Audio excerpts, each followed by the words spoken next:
For years, I struggled with trying to get my customers to listen to what I had to say. Many years ago, I remember saying to my business coach at the time, I just wish I could connect with people. I knew I had something important to share. I knew I could help people if I could just get them to listen to what I had to say. And maybe sometimes you feel like that too. You're posting on social media and you're sending out email newsletters, but it just feels like you're shouting out into a sea of nothingness. Feels like there's crickets. Hey there, thanks so much for joining me on the Bringing Business to Retail podcast. I have recorded this on a Friday morning. In preparation for the move to the country, I have banked up my podcast with some amazing guests so that whilst I'm away for the next, let's, I don't know, 5, 6, 7, 8, 12 weeks, however long it takes, I know that the podcast is going to flow on well without me, and I'm not going to have to dedicate 8 hours a day to running my business. I've spent the last several months prepping for this moment. And if you've followed along the story, you'll know that we were supposed to be able to get our house back in March, but that didn't happen. And through all the legal process, 8, nearly 9 months later, we finally get our house back. And even that hasn't gone as smoothly as I would have liked. But this episode is not about the country house rescue. I'm sure I will do an episode about that, and follow me on Instagram stories. I'm actually going to make a commitment to be posting on my Instagram stories all the fun and tragic things that happen along the way as we pull apart, redesign, and put back together the little country house. But lots of things have had to happen in order for me to be able to take this big chunk of time out of my business. One is I have to have amazing people in my team. And I do have that. I have built this team who are fantastic at what they do. They love you guys. They love our customers. They love helping people scale their businesses. And they truly care about each and every one of our customers. So I know that if I'm not here, my people, you guys, are going to be in amazing hands.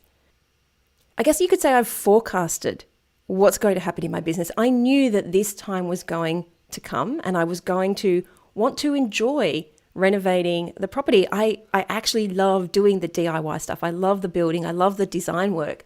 I mean, every inch of this property has been mapped out because I've had so much time to put into designing the home. So while I still have client commitments and I've got my Scale Your Store commitments, the fact is I've given a lot of responsibility to my team to keep the business running. And honestly, that's one of the secrets to scaling. And scaling businesses is exactly what today's guest, Brad Shepherd, has done. I loved his story. I love that he was one of the veterans of e-commerce before it was even a thing. I mean, he predates me, and I thought I was one of the founders of e-commerce.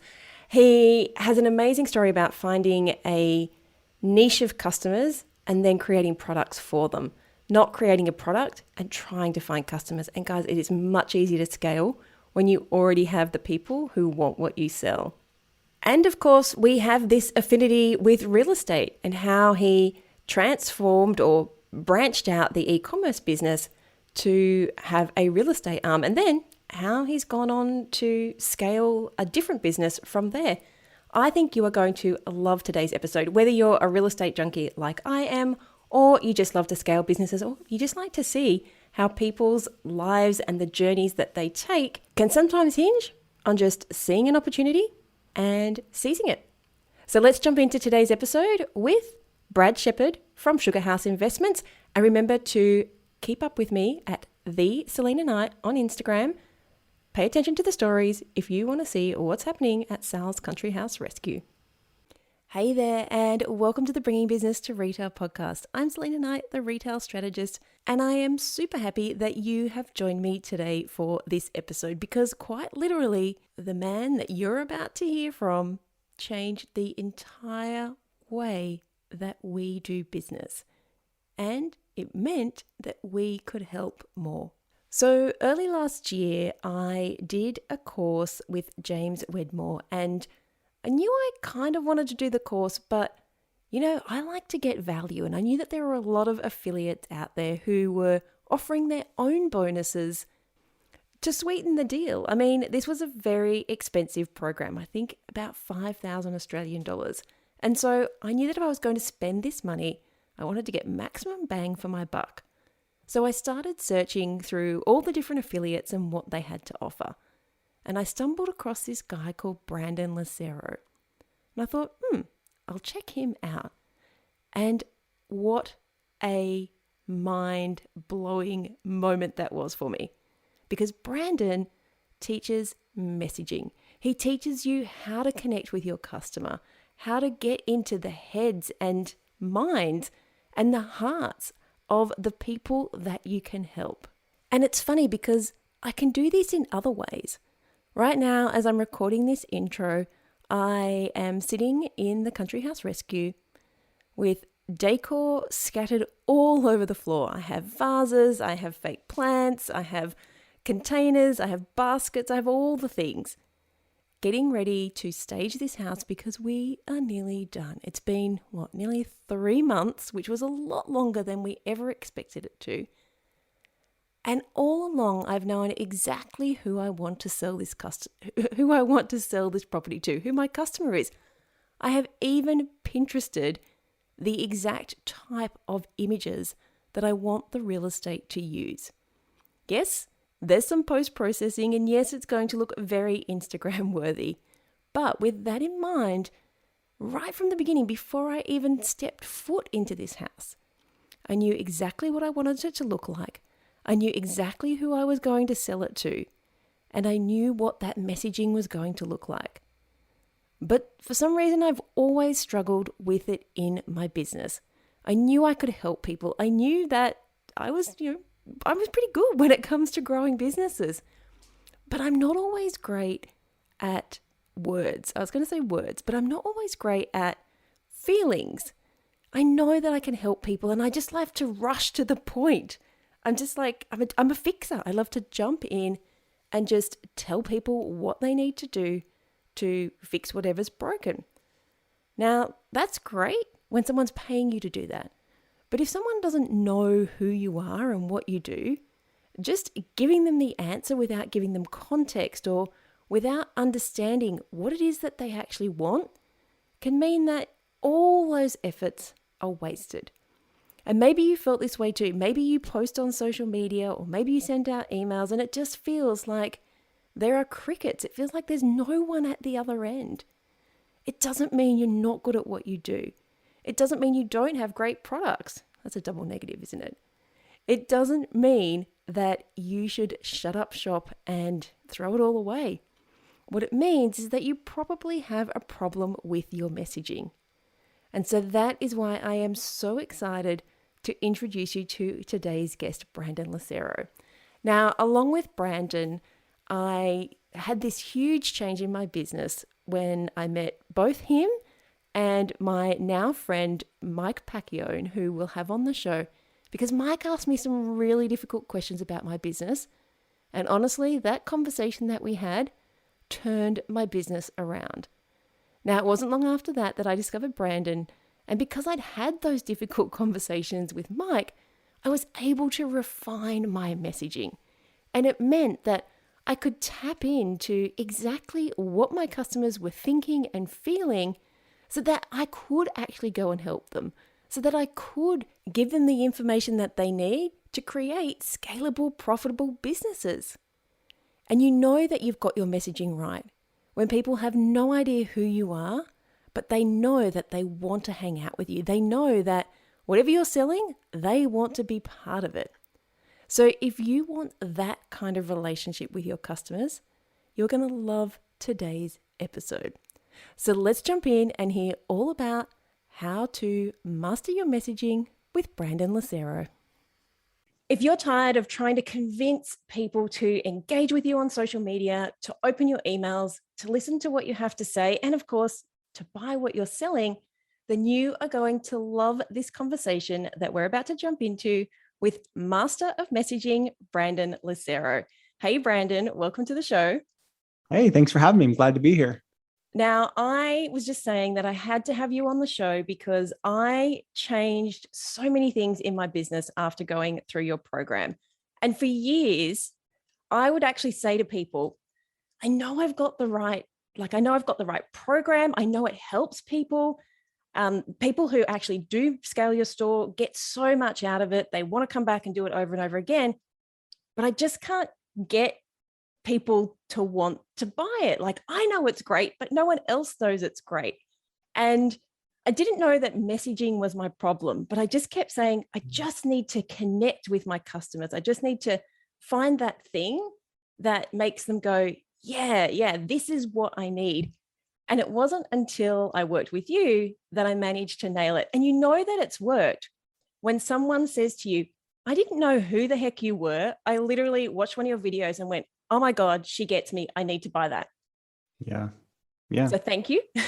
Yeah. I mean, of course. I mean, that's like one of the indicators that messaging is working is when you get those types of comments or like the comments that are like, hey, I don't really know what you sell yet, but I need whatever you're talking about is what I need. How do I get access to what you're talking about? Or I just connect with you. And it's again, interestingly, it usually isn't always like, oh my God, this product is amazing. It's a lot of times it's like, I just really connect with the brand or the person. And so again, it's really about connection at the root of everything. I want to get into that shortly about the brand versus the person.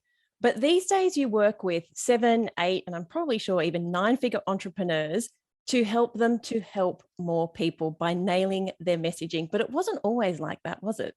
No, I just like, so we just wrapped up an event and I kind of told this story at the event, which, if we rewind back to high school, math was always the subject I was great at.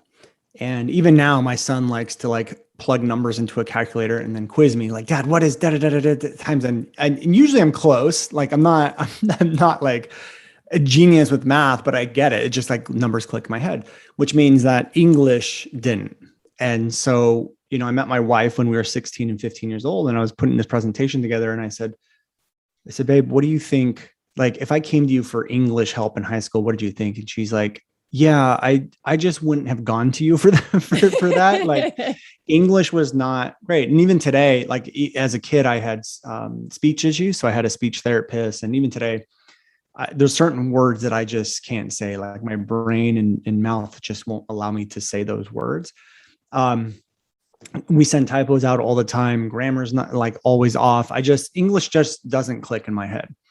But here I am running a multi-million-dollar communication, messaging, or copy business. Like I get paid a lot of money to write scripts for people. I get paid a lot of money to figure out how to say things to people. And so like, I never knew I was going to be here. And we started our company about 8 years ago. And I was doing what I thought I knew how to do. It was like, it was real estate videos for real estate agents, like listing videos. Like if you want to sell a house, we would make the video. And I only did that as a means to make money, like to pay the bills. I had no passion in it. But what had happened is as I started to develop that business, I started to learn more things. I started to learn, okay, well, they don't want the video per se, but they're asking me for this thing like called ranking or video SEO. So I learned how to rank videos for search terms inside of Google and YouTube. And then I started creating courses and programs because everyone wanted to learn how to do that. Then that led me to meeting a good friend and mentor, James Wedmore, which allowed us to partner on a program, which then allowed me to sell my face to learn Facebook ads and create a program on that. And then I was selling YouTube programs and stuff like that as well. And I had grown a business to basically $500,000, taking one step at a time and just letting the next step evolve me to where I needed to go.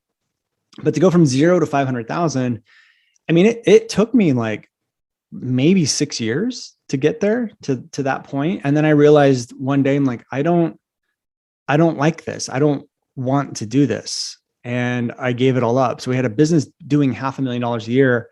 And I said no more because I wasn't passionate about it. I wanted something deeper. I wanted, like something more impactful. And I just was sitting there. I'm like, this isn't my life's purpose. Like there isn't like I wasn't put on this planet to teach people how to rank videos on YouTube. Like there's something more going on here. And so I ended up giving it all up, and then still had the expenses of a $500,000 a year company, got hit with taxes. And then within 3 months, I was like $40,000 in debt and still had no idea what I wanted to do.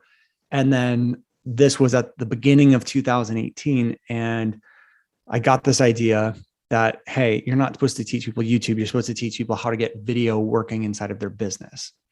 Now, that's when we created my methodology called the Video Forex Effect. Now, there's something really important in the story that I hope your listeners are paying attention to, is that was 3 years ago from the time we're doing this interview. When that started, I still had no idea that I was good at messaging. I thought that I was teaching people how to use video inside their business. What is the strategy? What content do you create? How do you streamline it? Like, how do you outsource it? All of that stuff. About a year and a half ago, or a year and a half into the journey of starting that, I realized, wow, you're actually pretty good at messaging. Like, people are really paying attention to the scripting that you're talking about. They're really talking about the influence and persuasion. And this is what people are coming to you for. They're coming to you to like rewrite their video series or to do this.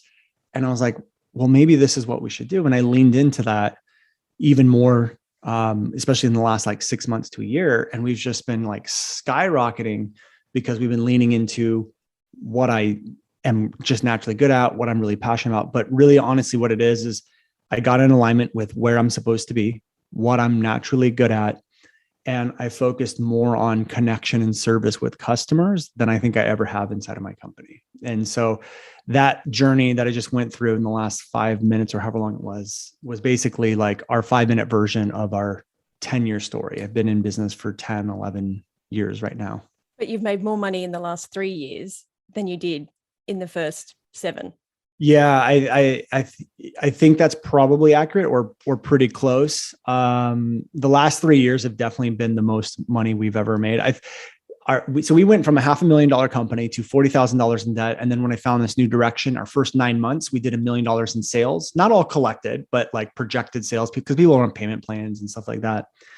And then we did, so that was like an 800 collected cash year. And then we did $1 million, and then we did 2.1. And then this year we're projected to go above 2.1 million. But I would say it took me like 8 years to do my first $1 million year. And then it took me 1 more year to do another million. So it took me 8 years to get to the first million, and then 1 year to get to do the next million, if that makes sense, like to Yes, 2 million. It does. Yeah. I have a question for you. At the part where you gave it all up and you became $40,000 in debt, how did you keep yourself motivated? Because I know that if that was me, I would probably spend a lot of time feeling like I was a failure. Classic overachiever attitude, feeling like I'd let a lot of people down, even if I wasn't passionate about it. And then also letting my family down, because you had a wife. So there's money needs to be coming in. Right. And now you're $40,000 in debt. How do you go from that to, I'm going to make something that I'm passionate about, and I'm going to make it work, and I'm going to make it help people? I mean, yeah, it's a good question. I had no choice. I mean, I dropped out of college. I have no college degree. At the time, I didn't feel like I had an expertise or experience in anything that a company would find valuable. Although looking back at it, I probably could have found a pretty good job. But also it's $40,000 in debt. Like, as an employee, it's going to take you a long time to pay $40,000 off. As an entrepreneur, you can make that money really quick. And looking back at it, I didn't realize how easy and how fast I was going to be able to pay that $40,000 off.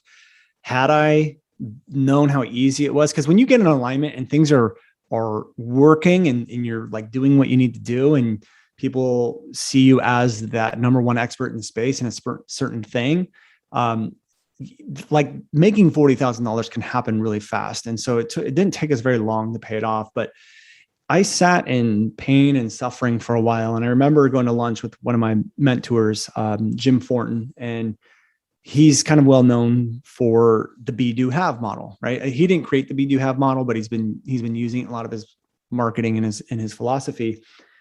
And essentially what that is most people work by have, do, be.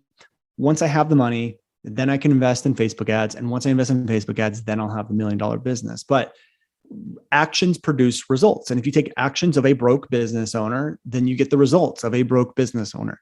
If you take the actions of $1 million business owner, then you get the results of $1 million business. And so what he told me is like, where are you going to be a year from now? And I said, I'm going to have $1 million business. And he asked me, do you believe that to be true? And I said, 100% to the core of my being. And he said, so then why are you in the worry? Why are you in the fear right now? Yes, you're $40,000 in debt, but when you have $1 million business, you'll be able to pay that off no problem. So he said, so what would $1 million business owner do right now? And I said, well, they would hire the help they need. And so he's like, well, then go hire the help you need. And that's when I hired Taylor, our integrator, who is basically now our co-CEO. She runs the company with me.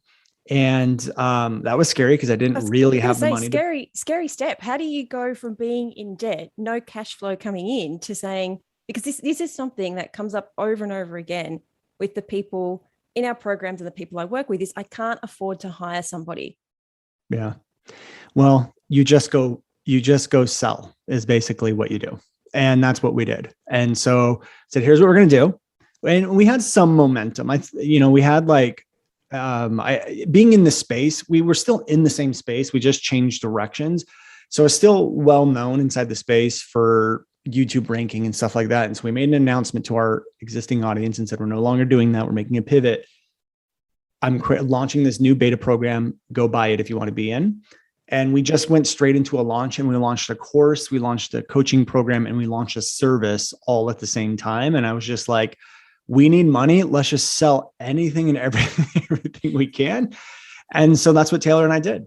And we sold it. We launched it. We ran Facebook ads. And I think that was kind of my advantage. Was I've been through the launching cycle a few times. So I kind of knew what I was doing.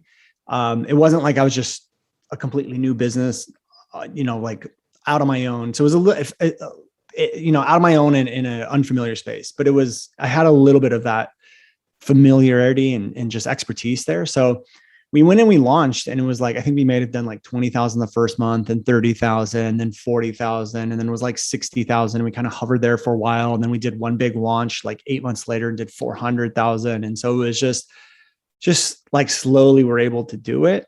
But it was scary because I technically didn't have the money to pay Taylor. So I was going a little bit more in debt. But once the money started coming in, because we were launching and selling, it became a lot easier. And honestly, I would have done whatever I needed to do. Like if I had to go door to door selling videos to local businesses, then I would have gone door to door selling videos to local businesses. I would have just done whatever I need to do, because you have to bring the money in. Business doesn't work without the money. So you have to be able to bring it in. What people don't realize is, if you're not in this for the money, because there's so many people I hear say, I'm not in this for the money. But actually, when you are in it for the money, one, you get to help more people. But two, when everything is on the line, when you have so much skin in the game because other people are relying on you, it's like you said, you don't just fall back into the busy work of making graphics on Canva or uploading products to your website. You go out and sell your freaking ass off, because you know at the end of the day, that person needs to be paid. It's not about you. It's about your responsibility to your team. And that hunger, I think it's when people say, I don't have an awful lot of money, I'm like, well, that's actually an advantage for you, because it means you will go that extra mile. You'll keep pushing. You'll stop doing the stuff that's not important and start focusing on the stuff that will actually make you money, because somebody else is relying on you. Yeah, 100%. And that is a big driver for me now, because our team is much bigger and their livelihoods is on my shoulders. And I'll just be honest and I'll just be blunt. Like, if you're not in it for the money, then go start a nonprofit and don't run a business. If you're running a business is designed to profit. It's a for-profit organization. And in order to grow, impact people, be able to donate more money back, in order to do all of that stuff, you have to have money coming in. And so if you have a problem with, like, you have money fears, you have money issues, you think money's bad or money's evil, you're going to have a very difficult time running a business. Like, I'm not driven by money per se, or money by itself. Like, I have a nice house and I want a lot of that stuff and I want to be financially free, but I'm also driven by the impact. But I'm also well aware I can make a hell of a lot more impact when I have a hell of a lot more money.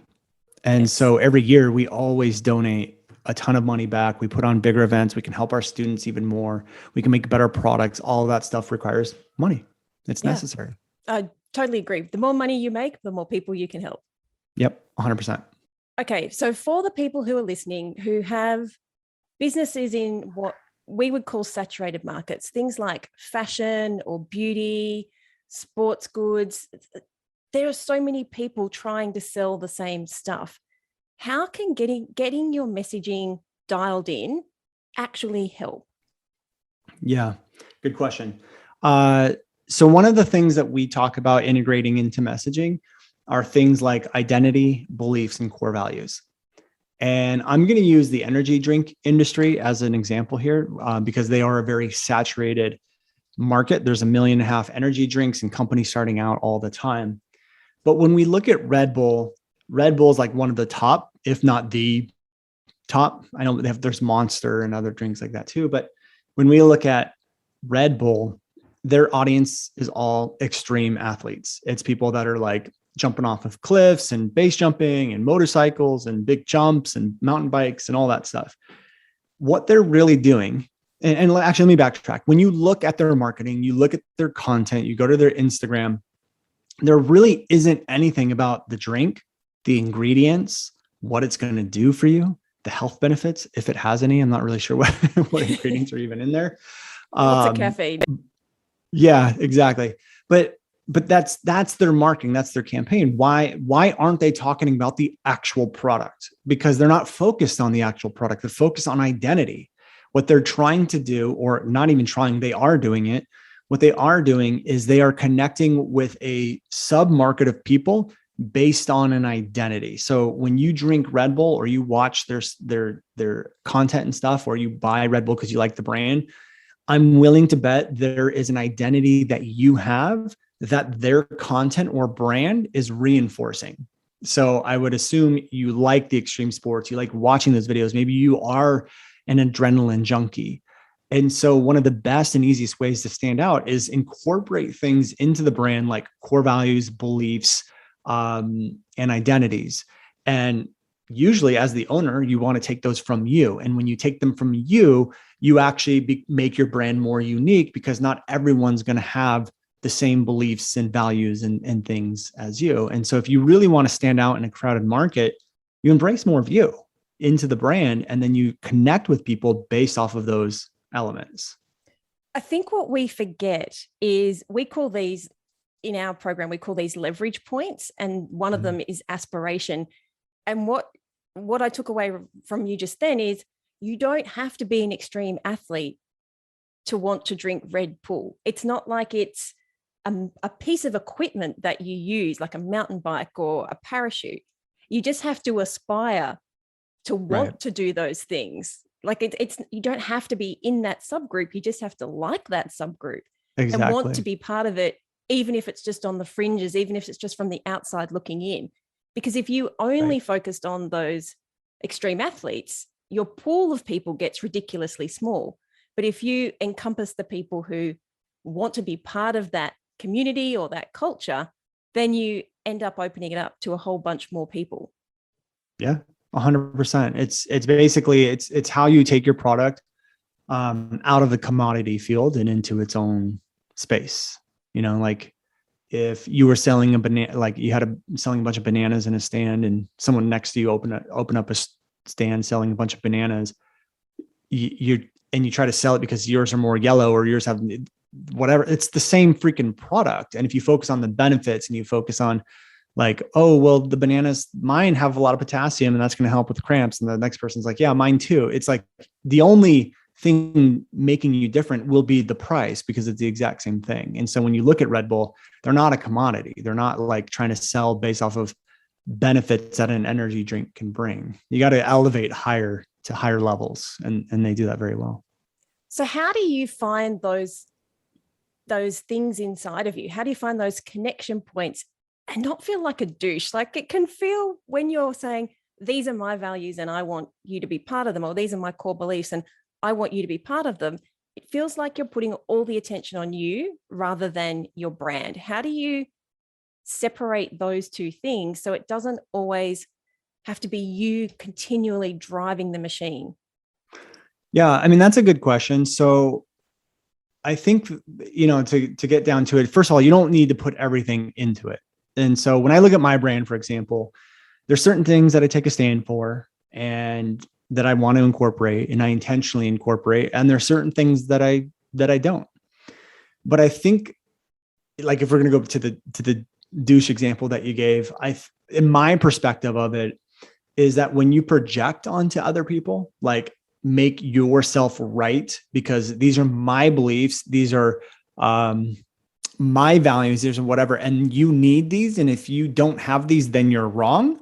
And I'm going to call you out, or I'm going to strong arm you, or whatever it is. That's when it becomes a little into the quote unquote douchey side of it. When we do it, we look at it as ways of inspiring, uplifting, or ending suffering. So what I do is I look at, like, our space, for example, like, I look at what's going on inside of my space, and I look at old beliefs. I look at old industry norms. I look at old ways of doing things that people just assumed was normal. Like, it's just been done this way for 20 years. And so let's just keep doing it. But I try to identify those. And then I look at once I identify them, I look at them and go, which one is actually causing suffering for people? Which one just not only does it not work anymore, but because people are doing it, they're actually experiencing problems because of it, because the market has changed. And what I do is I move people from unaware to aware. I move them from unaware that this thing that you've been thinking is normal is actually causing a problem, to awareness of, hey, this is ending a problem, or this is causing a problem. And I make them aware of that.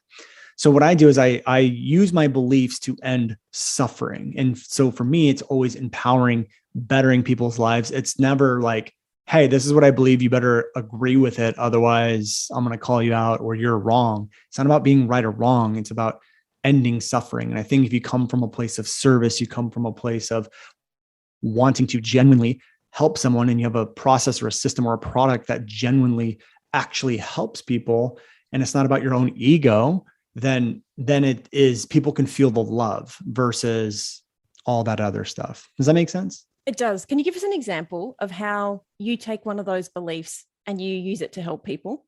Sure. Yeah. So I'm just going to use my own company. So my company is obviously a messaging company, and we help people create better content and things like that.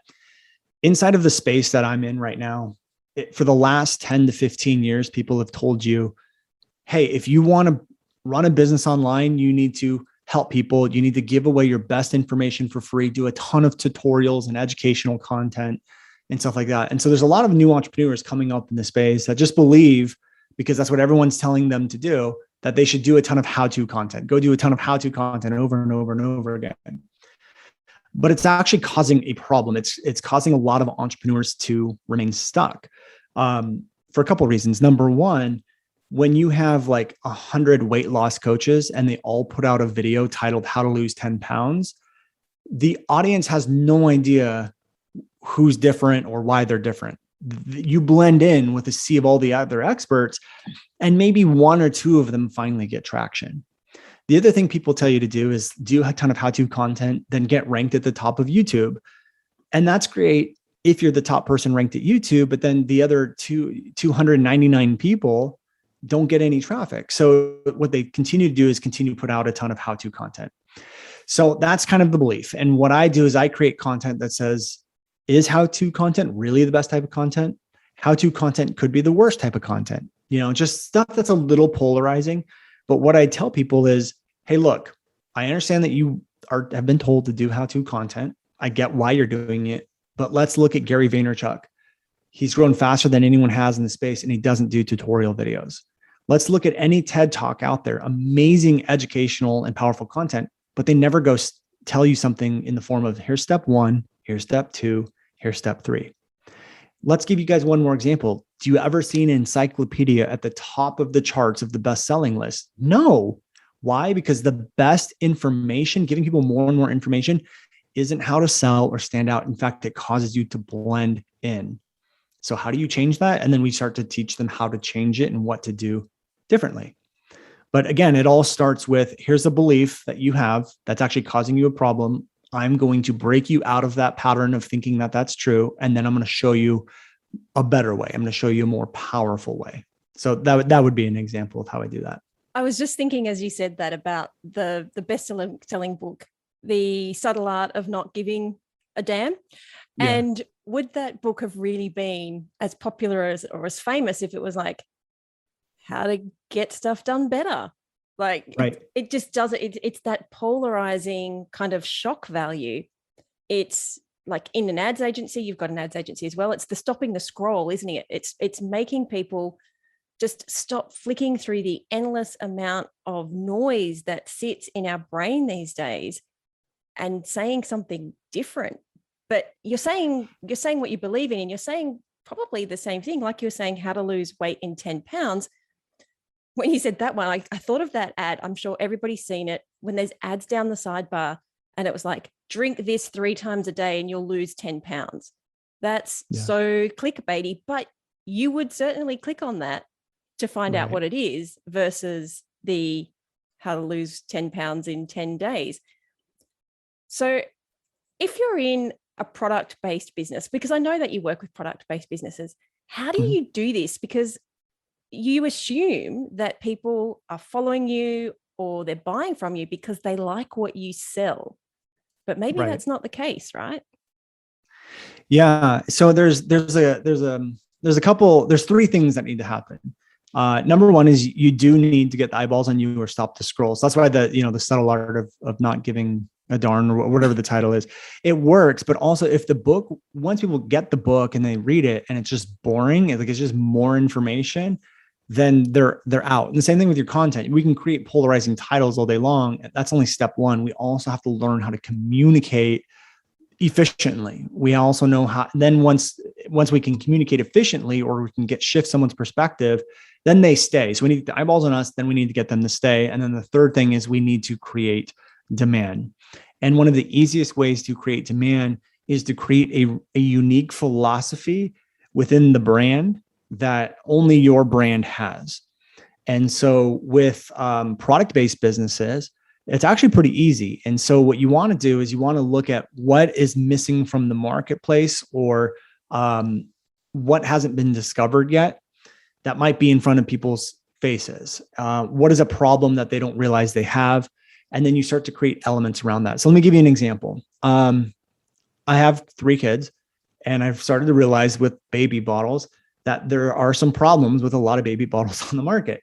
One of them is I'm becoming more aware of chemicals going into products for babies. So that is one thing that I noticed there hasn't been a big focus on for a lot of brands is what chemicals are not in these things. What chemicals are missing from because they're harmful, missing from this product.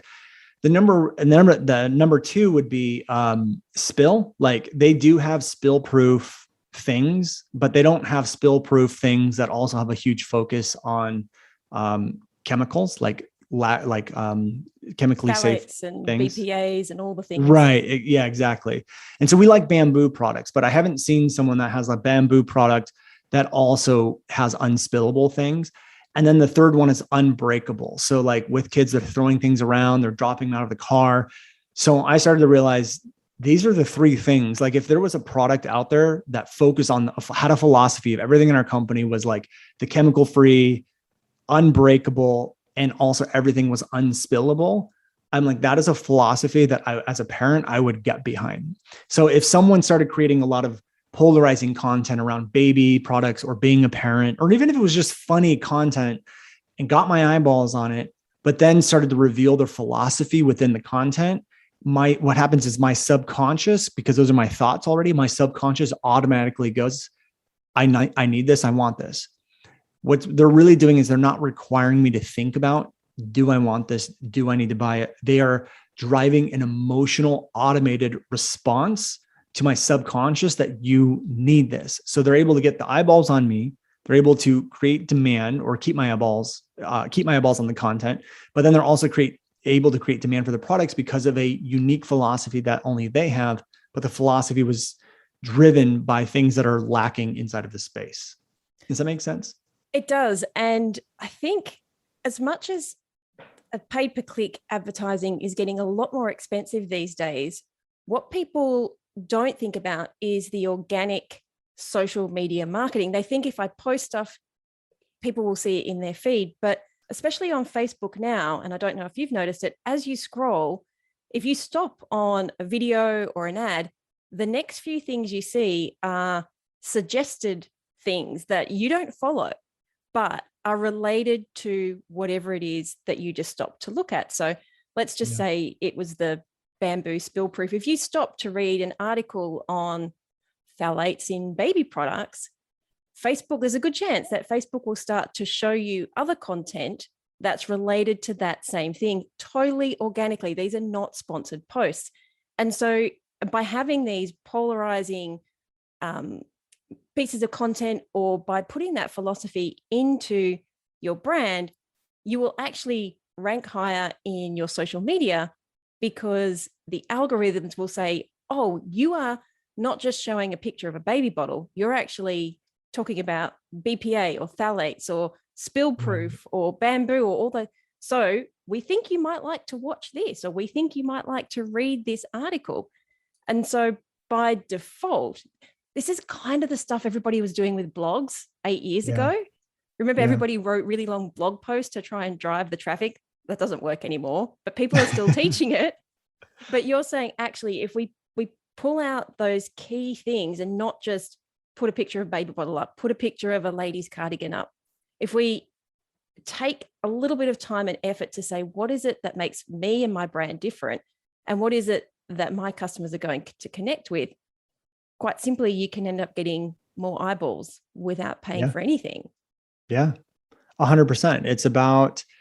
It's about bringing exposure to a problem or awareness to a problem they didn't realize they had, or didn't realize there was a solution to. And yeah, like I have seen that where you click on an ad, and I've experienced it where like you click on an ad and then all of a sudden you start seeing suggested things related to the ad. And then if you do buy something from an ad, you will get a nonstop flood of more, more ads. I experienced that as well. But yeah, I mean, it's true. It's just a different way of going about marketing and advertising. And I mean, honestly, like a lot of what I teach, I feel like has been around for a long time, just not in the online space. It's been like in print media, there's some concepts of what we talk about, like back in the Mad Men days, the way they come up with marketing campaigns. There's similar elements that we bring into today. There's also a lot of psychology that goes into what we talk about today. But the thing is like the online space is relatively new and continues to grow and get more and more saturated. But as far as I know, no one has really brought in all of those elements to online content. But when you do, it's really, really powerful. And then when you have awareness of how the algorithm works and stuff like that, it can be a very, very powerful tool for you, for sure. And it's not constantly trying to beat the algorithm, because when you stand for something, you stand out and you get people to follow you. Like you said, people will want to buy what you sell and they don't even know what it is you sell. Right. It's just like, what can I buy from you? Like you're my people. What can you sell me? Yeah, exactly. It's kind of like this, like going off the baby example that we talked about. If I said, if I created a video and said something, the title was something like 90% of baby bottles have this one chemical in it, and could it be in yours? ? And then I just brought exposure or awareness to a problem, which is, hey, this chemical actually exists in products. What it starts to do is it brings awareness to people, and it creates a subconscious feeling inside of them to go, I want this fixed. So then what happens is when you bring that awareness up and you go, our philosophy when our company is that plus the spill proof plus whatever, you actually start to create demand for what you sell. And they don't know what you sell. Like I didn't mention we had a baby bottle. I didn't mention if we had plates or bowls or whatever it was.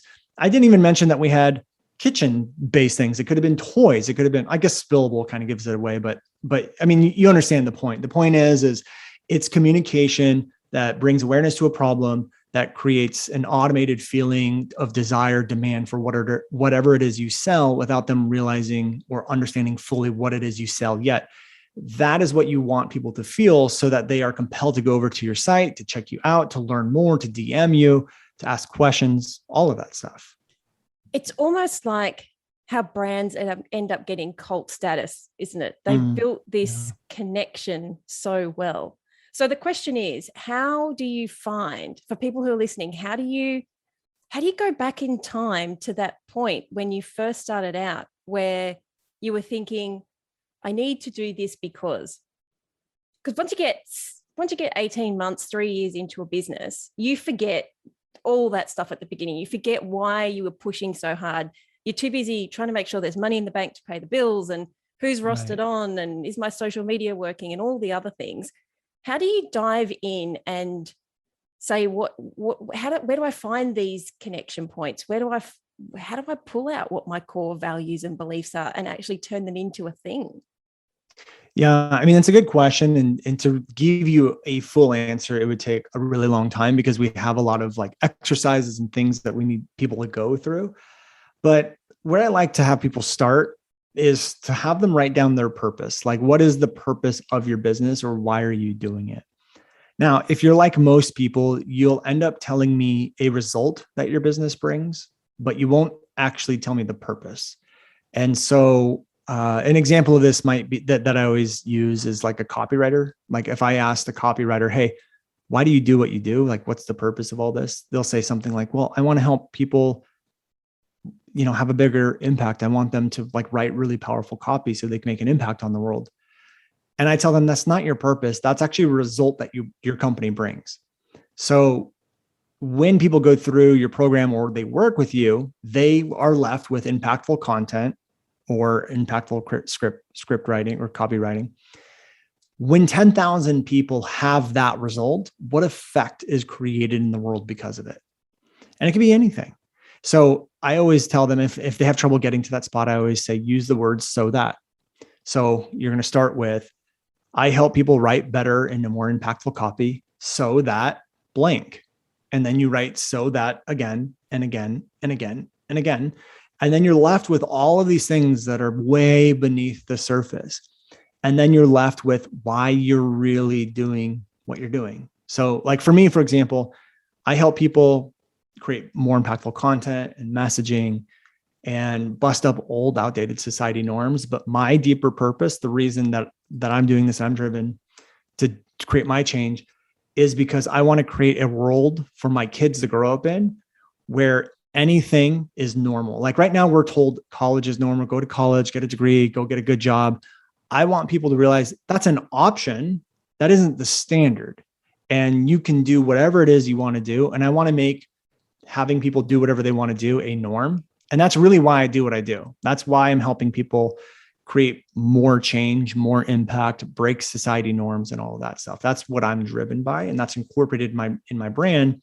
And generally entrepreneurs will believe in a similar thing. So people will maybe come to me for messaging, but when I start communicating, here's my purpose, here's what I'm driven by, here's what we need to do. They now, instead of it being like, oh, Brandon's really great at messaging, they start to say things like, I really like Brandon's message. I really like what he stands for. And that builds rapport. I get people to like me, and I'm getting them to like me based off of a change that I want to make in the world. Does But that you're make not sense? but you're not getting them to like you just so you can have more followers. Or No, it's not an ego-based thing. It's not, no. I want you to follow me so I can feel great. I have all these followers. It's, I want you to be part of my, I hate the word community. It's such an overword used, but I want you to be part of my fold because together we can change the world. Yeah.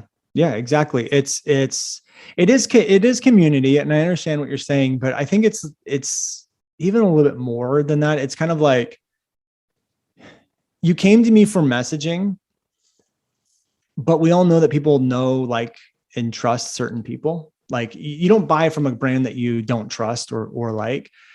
It's almost in a way of telling you, like, here's where your money is going to go. Like here's what we're really fighting against, and like come to me for messaging, but no, we're also going to be fighting against this thing. It's like, I don't know. I guess community is the right word, but it's almost like just like, I want you to stand beside me so we can take like this beast down together, or this change down together. I don't know. Is any of that making any sense? It does. It does. And as you said that, I'm thinking, because right now we're doing jobs that didn't exist. I mean, I'm a little bit older than you, but we're doing jobs Yeah. that didn't exist when we were at school.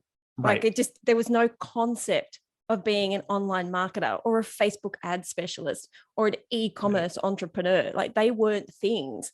And Right. so when you find the right people, they say that, right? They go, well, hold on. Yeah, Yeah. this thing didn't exist. So telling me I had to go to college to do this, like that would, I could have just fast tracked by learning something else. So, I mean, Yeah. I'm on board, which is why we're here having this conversation. Right. But I think you brought up a good point, which is like the intent, everything comes down to intention. If your intention is to just say something to get people to agree with you so you can sell something, that's only going to last for so long. So I find that like it goes back to what we talked about with money. It's not about the money, it's about the impact. But if it is about the impact, then you need to incorporate that into the message. And so they go hand in hand. And so that's that. And I call that connection content. When you have that connection content, the intention is to create some kind of real impactful change on the planet. A side effect of that is that people connect with you because they like the change. And so if you're going to come off as an authority or leader, you also need people to connect and like you. And talking about your impact is what, allows for that to happen. Let's quickly touch on that. There are a lot of introverts listening. What if you don't feel like it's your place to be a leader? Yeah. Well, it goes back to the same thing again. It's like, why are you in business? Just like not everyone needs to be an entrepreneur. You don't have to be an entrepreneur. I'm an introvert, so I can relate. I like if you would have told me I'm doing like in order to be where you want to go, you have to do the things that I'm doing today. I would have been like, no, I don't want to do that. I don't want to get on stage and talk to hundreds of people. I don't want to do live streams where there's like 700 people on and you're talking and teaching. I don't want to do that. Like I'm good. But here I am doing it. And so it's just small steps at a single time. But there was a moment in time that I started to realize that everything I thought was normal, everything that I thought was right, everything that I thought was wrong, everything that I thought was real, I started to realize was made up by other people. So like someone at some point came along and said, this road, that's 45 miles an hour. That's the speed limit. Someone at some point came and said, this is a law and this isn't a law. Someone at some point came in and said, this is socially acceptable to do and this isn't. Someone at some point came in and said, college is the new normal. Like you all need to go to college and get a degree and it's okay to be $100,000 in debt. And for me, that's crazy because here's the thing. I was $40,000 in debt, like I said, but because it was credit card debt, I felt shame because that's what society had told me to feel. We can't have credit card debt. But then a lot of my friends had $100,000 in school debt. They felt no shame. Or $500,000 Nothing. in house debt. In house debt, hundreds of thousands of dollars. And then I think that's the real moment I realized that people are just creating the society that we live in. Leaders are creating the society that we live in. And as a leader, I can change or create the society that people live in. And so for me, that was a really impactful perspective shift, is that I realized I was living in a world that other leaders had created for me without realizing that other leaders had created it for me. And I wanted to empower people to realize that, number one. But number two, I wanted to be a leader that created a better world for people to live in. And so for me, I started to get out of my fear and I started to get out of my worry. And I started to realize it's far more important for me to focus on the people I can change. And I started to actually look at it as kind of selfish to get into my own fear and insecurities when there were people out there that needed the change that I could bring. And so I started focusing on other people versus myself. And over time, again, it doesn't happen overnight, but over time, as I started to do one more video or one more live stream or one more podcast or one more whatever, that all became simple and it became easy and I became more powerful and I became stronger until it got me to where I am today. And that philosophy will continue to get me to where I'm going 5, 10, 20 years from now. Have you ever considered yourself an activist? No, but maybe I am. I was just sitting there thinking, actually, you are, but you are for change, and you're for change in the entrepreneurial world more than anything. Like, yes, there are other things you want to do, but what you're standing up here and telling people right now is you don't have to hustle your ass off. You don't have to put out 60,000 pieces of content. You don't have to be on social media constantly. You don't have to just have product more. It's not about more and more product. It's all of that stuff that everybody, well, not me, but all that stuff that the market tells us that we need. You're just saying, two fingers up to that. Like, no, you get to create your own version of reality. And 100% you do. And that's the thing too, is like, I think we get caught up, like you were saying, there's a lot of people out there telling you to hustle and do this. And I mean, if you want to build $100 million business, like I'm sure, there's going to be some level of hustle and hard work, even to do it, to have a business like mine, there's hard work that you have to do in the beginning. But at the end of the day, like we do $2 to $3 million a year. And today, like I woke up, I went to go have breakfast with my wife and my youngest daughter while the other two were at school. We came back. My wife and I had never watched Harry Potter, so we started watching it this morning. And I was like, I just have a podcast interview to do today. And like, that was great. I'm like, I don't have to worry about my bills being paid. I don't have to worry about whatever. But I'm also able to pull myself out of the society norm of hustle, grind, $100 million business. I'm like, honestly, I could live the rest of my life just having a $2 million a year business, working 10 hours a week. And I'm good. Like I pull myself out of this like world. And I just want more people to realize like, it doesn't have to be a freaking grind all the time. Like you can create whatever the heck you want. Before we finish up, I just want to ask you, how do you get over the guilt factor of watching TV at 10 o'clock in the morning when everybody is working? Because I know that I still have that thing in the back of my head. I'm currently renovating a house because my team we've got a product launch. I'm renovating a house. Most of the stuff is automated. Like you said, I turn up, I do a couple of podcasts, I do a couple of Facebook Lives, answer some questions. But if I'm doing nothing in inverted commas, like, watching TV or reading a magazine, I quite often catch myself going, should I be working? Like, because this is one of the things that society has taught us, right? 9 to 5. Yeah.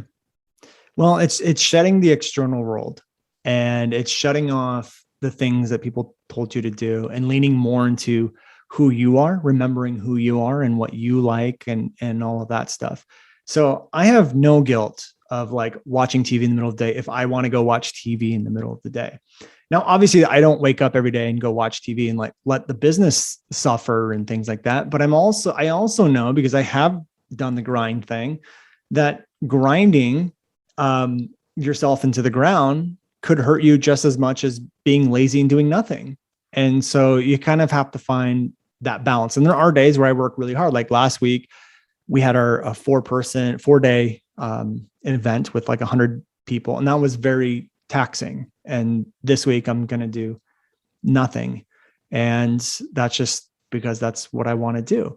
I will say though, the only time I really kind of do feel guilty is when I'm doing nothing and I know my team is working really hard. But I feel no guilt around knowing that other people are going to work and I'm not, because everything is choice. They made a choice to do that. And also some of them might be happy doing that. Like I wouldn't be happy, but who am I to say like this person who really loves their job is having a terrible time waking up at 8 and working till 5. Like they may actually really like it, but everything comes down to choice. So to fix the issue that I have with employees and like them working and me not, is I give them an incredible amount of flexibility to do whatever they want. So they have 2 weeks off a year, just like any normal job, paid time off. And then at the end of the year, we give them 2 weeks of paid time off to spend with family. So from like December 14th to like January 5th or whatever it is, they're like on their own doing whatever they want. It's completely paid. And then they also have flexibility to work whenever they want and to not, or from wherever they want. So we focus our company on responsibilities versus hours. So like if your responsibility is X, Y, and Z, and you get that done in an hour in a week, then go do whatever you want. I don't care. Like you got paid for a certain responsibility. That responsibility is done, then go enjoy yourself. And I don't care. I was just thinking, just another norm, right? You get paid for the hours you work, but actually you should be getting paid for the outcome. Right. If you can do it quicker and faster and to the standard that is expected or above, right, then you shouldn't be penalized because it takes you less time. Right. Yeah, exactly. Or if they like, even if some of them came to me, he's like, hey, I want to go to like I want to go travel to, I don't know, the UK or something for a month, and I want to work 4 hours a day, and I promise everything will get done. Then I say, great, go have fun, make sure everything gets done. And so I think a lot of companies don't really focus on happiness of their employees. And so for me, I just take a big focus on happiness, because that's what I do in my own life. The reason why I watched Harry Potter today is because I wanted to, and I didn't want to do something I didn't want to do. And that made me happy. Like I'm really happy that I'm able to do that. And I want my employees and everyone we touch to feel happiness in their life as well. Cool. I think that's the perfect place to wrap the conversation up. I know that you have just closed the doors for Video Forex Effect, but you have a fantastic podcast if people want to come and listen to you a little bit more, find out more about messaging, because you do give a lot of strategy, but you do it quite story-based. Where can they find you? Yeah, the podcast is called The New Generation Entrepreneur. That's anywhere you listen to podcasts, Google, Spotify, iTunes, all that stuff. And then if you're someone who likes watching video versions of podcasts, you can find us on YouTube under my name, Brandon Lucero. And then our Instagram handle is I am Brandon Lucero. Thank you so much, Brandon. I really hope that people have listened to this, and, all we want to do is to get them to start thinking differently.